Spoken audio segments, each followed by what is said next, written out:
Hello everyone, Carmine from New York here with an old friend. How is everybody today? It is August 20th already. The fall is approaching quickly, and when the fall approaches, that means it's time to go back to film photography because the darkroom will be a lot cooler and you'll be able to be in there a while. How's everybody doing today? It is a very hot Saturday afternoon here in New York City. It's back up to 90 degrees, and as you could imagine, because we haven't gotten a lot of rain here in the Northeast, there's some words being used in the news that New York is on a drought watch. They haven't said don't water your outdoor ornamental plants yet or your lawns, but we'll see what happens. All right. What is Carmine holding up? Well, this is my 1938 Leica 3. It is the 3A DRP that I picked up, I don't know, it's got to be 35 years ago.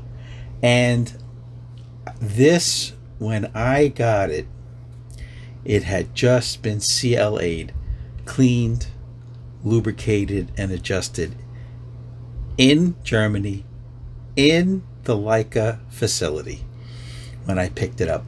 So you can imagine how wonderful this Leica 3A is. And isn't this awesome? With the original Leica metal lens cap. Okay. I wanted to bring this out and show you guys just to let you know that I shoot Leica. I enjoy Leica. I don't enjoy Leica's high prices. But I understand. I understand why they get very high prices. If you listen to the doctor that owns the majority of Leica now, you'll know that when he purchased Leica, basically it was from Hermes, and Hermes is still one of the most expensive brands out there. You know, we're talking thousands for a leather wallet. So that's the branding that they stuck with, that higher prices are for the elite. And if you have a very high price on something, it means that it's very, very good. And people will, I don't know, maybe be jealous of you that you have it. People will want it, etc. But this is a photography channel. And while Leica has a reputation of wonderful build quality, right? The build quality is just as good now as it was in 1938 when this was built. But let's talk reality, okay? There's a camera made by Leica. It's called the Leica MP. Came out in 2003, and if you go to, I don't know, B&H today online, B&H.com, and you look at the used Leica MPs, they're going for $5,400 for a used body. Now the Leica MP from 2003 comes with no lens, it's just the body. $5,400. Now, okay, what does that give you? Now remember, the camera, right? The Leica camera without the lens is simply a light-proof box that holds the film while you take the picture with the lens. Okay? So, I understand that this is a rangefinder, right? That There are rangefinder shooters that will only shoot rangefinders. They'll only shoot rangefinder film cameras because it is their way of shooting. And I love rangefinders as well. I'm not exclusive to shooting just rangefinders. I shoot everything. Single lens reflex, digital single lens reflex, mirrorless, right? Twin lens reflex, medium format film, medium format digital. Okay? But what is the purpose of this camera or any camera? What's the purpose? The purpose is not to have something around your neck that's expensive, that some people will be jealous of. That's not the purpose. The purpose is to have the ability to take beautiful photographs. Okay, so what I want to introduce to you is this rangefinder. This is the Konica Auto S2. Now the font that they use on this camera makes it look like 52. And that is indeed how I found this copy on eBay. The person didn't know what they had. They must have just gotten it from a parent or whatever to sell. So they just read it the way that they saw it. Auto 52. There is no Konica Auto 52. So it just languished on eBay for a long time, and they lowered the price every Friday. I watched it. Every Friday it came down another $20 until I bought it for $40. Now, okay, so that's a good bargain on a camera. But what did I get? This is a mid-60s, 1960s Konica, made in Japan, all metal rangefinder with a non-interchangeable hexagon lens. This is a 45 millimeter 1.8, 1.8 lens.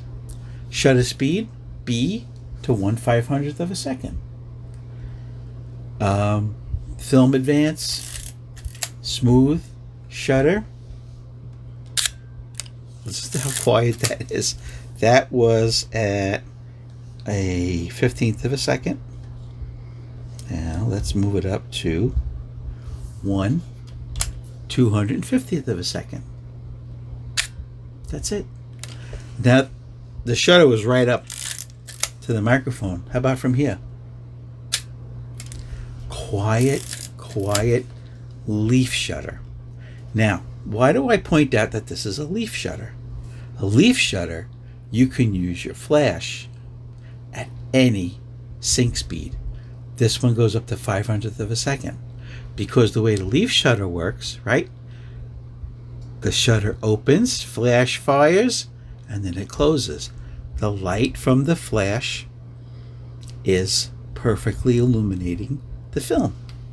On a horizontal cloth shutter, like in the $5,400 Leica MP, it's a horizontal moving cloth shutter. And you know what the sync speed is on that $5,400 used camera? 1/50th of a second.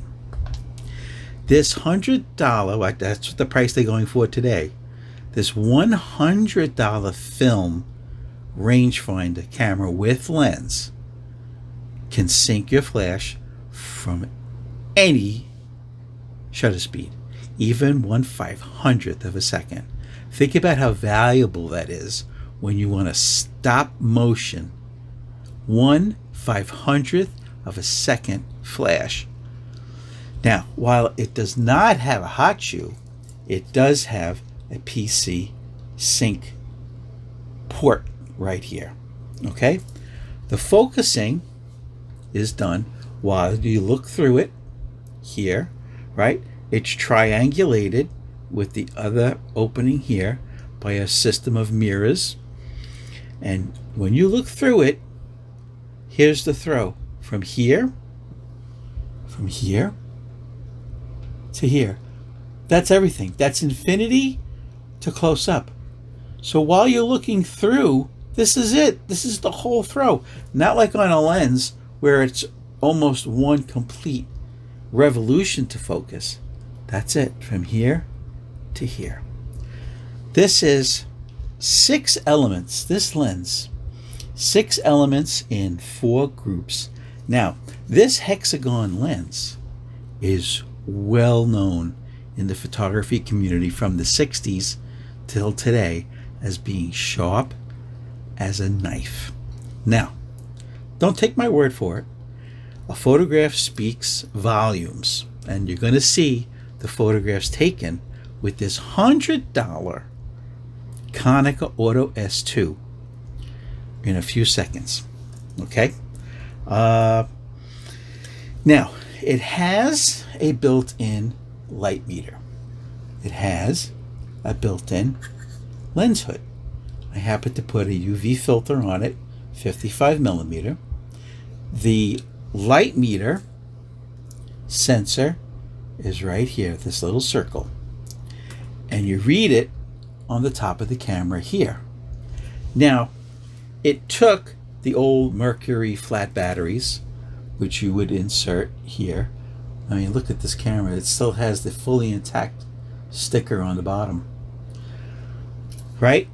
So, because it used the mercury battery, you can't buy the mercury battery anymore. There are substitutes that you can use. However, you know my feeling. It's from the 60s. Use a separate handheld light meter. This is the Konica L508. This is my spot meter. Okay? This is what I recommend you guys get. All right? Maybe not if you're a beginner. If you're a beginner, get another Konica light meter, which is a whole lot cheaper, and then build up to that. Gradually build up to the 508. Okay? Now, what's interesting is there's a website. It's called manonthemoon.com. He went in depth on the Konica Auto S2. He took the top off. And what do you think he saw for the light meter when he took this off? There's a Konica, it's branded. There's a Konica light meter built especially by Konica for Konica that's right in here. So there is a Konica light meter right in here. Okay? But like I said, it uses a mercury battery. This uses AA alkaline batteries, right? So I recommend don't use the onboard light meter. Use a second handheld light meter. Okay? Let's see what else I can tell you about it. Made in Japan, all metal. Let's see. I think the biggest thing I want to just discuss with you is that Leica, very good. I own Leicas. Very good. But I want you to be aware that there are alternatives which are just as good. Yes, you cannot use a Leica lens on the Konica Auto S2 because it's a non-interchangeable lens. Okay? Big deal. 45 millimeter 1.8 is a perfect focal length and aperture for street shooting, landscapes, portraits, general photography. Right there. Okay? What's really important, right? Like digital photography is the sensor, but your film is the whole key. You're going to see photographs right now that I took with Arista film,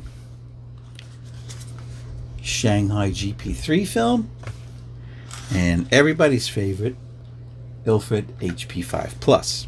Okay? So we're going to look at the photographs now. Oh, here's another reason why the light meter, right, the batteries, if you decide to get this camera, If you decide to spend money on the alternative mercury batteries for this, okay, remember one thing. The light meter is always on. You put the camera down, you go get a cup of coffee, you put the camera down, you go to bed.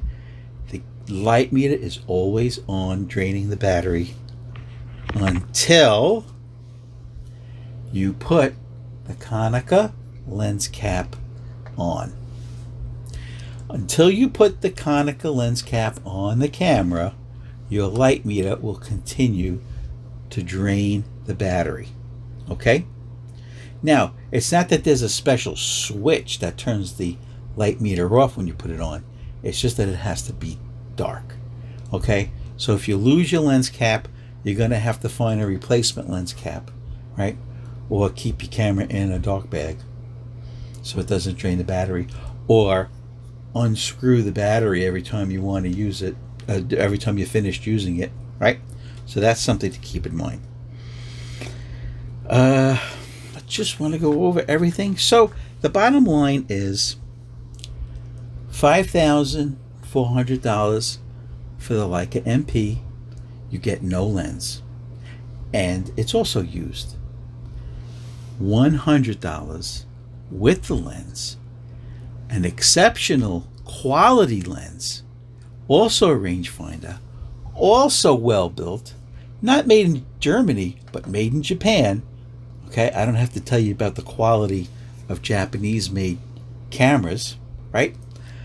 But this is perfect rangefinder, whether you're a pro, amateur, or intermediate. Perfect. Best $100 film camera you can get. Let's just go through, make sure we have everything. Okay. Oh, the title I think I'm going to go with for this video is The Unsung Secret for Street Photography. Okay, guys? So, like I said, we have, I don't know, maybe a dozen photographs I want to show you taken with this camera right now. I sing its praises all the time. I have several videos on this camera. And let's see what else. Oh, here's another thing. Side note. I always have little side notes. September 11th here in New York City is a very important day for obvious reasons. It's only a few weeks away. So preparations at Ground Zero, the World Trade Center area, is being prepared, of course, for September 11th ceremonies. Now, I just want to tell you this as a New Yorker, as a person that knew people that perished when the building collapsed. I want to tell you something. Do not go as a visitor to the World Trade Center in Manhattan on September 11th. Leave that day for the family of the departed. Go the next day. Now, the reason I say go the next day and not the day before is because the day after, if you go on September 12th, it's better for your photography because there will be memorials that have been laid there. The way that they set up the security at the memorial, which is, of course, is where the actual building stood. Whatever memorials you have, right, even it's outdoors, there's no fence around the memorial, but there's security there 24 hours a day walking around. So the memorials that will be put there on September 11th will be there on the 12th.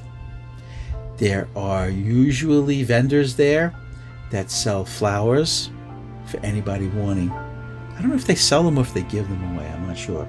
But you'll see in the photographs how the flowers will affect your photography at the memorial. Okay? So, what did we learn just in the last 2 minutes? If you're a photographer and you want to go to the World Trade Center Memorial, don't go on September the 11th. Go the next day. Go any other time. Go any other day of the year. You have 364 other days to go to the memorial. But on September the 11th, on 9/11, leave it for the peace and tranquility of the families. Okay? That's all I'm going to tell you guys. I'm a New Yorker since the 50s. I was born here in the city. Okay? So just do me a personal favor. Okay? I don't go there to take photographs on September the 11th. I go the next day. And this is coming from a person that I witnessed with these eyes live, not on TV. I saw the tower, one tower, come down. So, just do me a favor and go the next day. Your photography will not suffer. Okay? I want to thank you for watching today's video. I always get a little melancholy when I say September 11th because the World Trade Center Ground Zero is only a few miles from where I'm sitting. Okay? So, let's go on a happy note and let's look at the photographs that I took with this very Konica Auto S2 film rangefinder. If you want to buy a Leica rangefinder, go ahead. Go ahead. I don't tell anybody don't buy something, okay? Because you know my feelings are about camera equipment. You buy it, you use it, and then you sell it. Try and do that with another hobby like golf or going to the pub. All right, guys, let's look at the photographs from this rangefinder right now.